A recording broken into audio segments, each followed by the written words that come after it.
Good evening friends. आज हम पढ़ेंगे रेस्पिरेटरी सिस्टम के बारे में। जो हमारा रेस्पिरेटरी सिस्टम होता है ह्यूमन का, वो नॉस्ट्रिल या नेजल कैविटी से स्टार्ट होता है, फिर वो फेरिंग्स में, लैरिंग्स में ओपन होता है। लैरिंग्स जो होता है ओपन होता है ट्रैकिया में, जिसको विंड पाइप कहते हैं। ट्रैकिया जो होता है फर्दर दो पार्ट में डिवाइड होता है, जिसको ब्रोंकाई कहते हैं। ब्रोंकाई ब्रोंकियोल और एल्वेलाई में होता है। सबसे पहले जो एयर होता है हमारी नेजल कैविटी से होते हुए अंदर आता है। नेजल कैविटी जो होता है वो मेन कंडक्टिंग जोन है एयर का। नेजल कैविटी में जब एयर आता है तो नेजल कैविटी में सीलिएटेड इपिथीलियम पाए जाते हैं। नेजल कैविटी में क्या होता है, नेजल कैविटी में सीलिएटेड इपिथीलियम पाए जाते हैं। जो सीलिया होती है वो डस्ट पार्टिकल को रिमूव करने का काम करती है। फिर एयर जो है हमारी माउथ नेजल कैविटी से होते हुए आता है हमारे फेरिंग्स में। फेरिंग्स जो होता है वो कॉमन चैम्बर होता है, जो कि विंड पाइप और फूड पाइप का कॉमन चैम्बर होता है। फेरिंग्स जो होती है, फेरिंग्स के बाद से लैरिंग्स, और लैरिंग्स जो होता है ट्रैकिया फूड पाइप में डिवाइड होता है। और फूड पाइप जो है ट्रैकिया जो विंड पाइप कहते हैं उसमें होता है।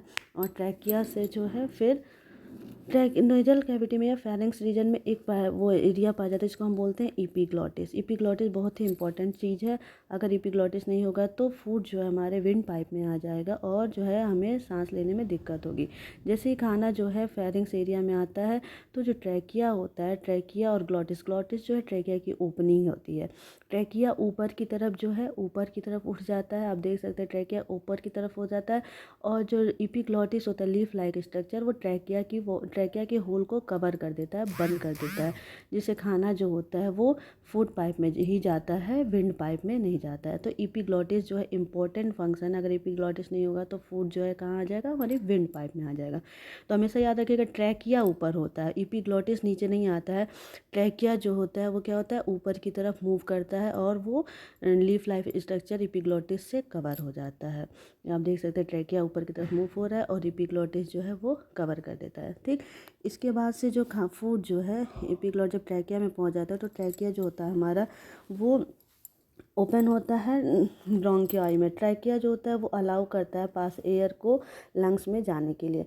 ट्रैकिया जो होता है, ट्रैकिया के ऊपर जो है सी शेप का, हाफ सी शेप का जो है कार्टिलेज होता है।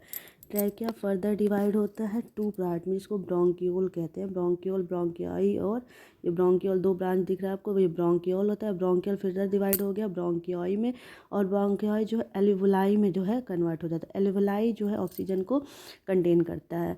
जो हमारे लंग्स होते हैं, लंग्स के नीचे डायफ्राम प्रेजेंट होता है। डायफ्राम जब कॉन्ट्रैक्ट होता है तो लंग्स जो एक्सपेंड हो जाता है और हवा जो एयर जो होता है ज़्यादा उसमें भर जाती है। और जब जो डायफ्राम होता है रिलैक्स होता है तो लंग जो होता है वो कॉन्ट्रैक्ट हो जाता है और जो CO2 होता है वो बाहर निकल जाता है। तो ये पूरा प्रोसेस हमारा रेस्पिरेटरी सिस्टम।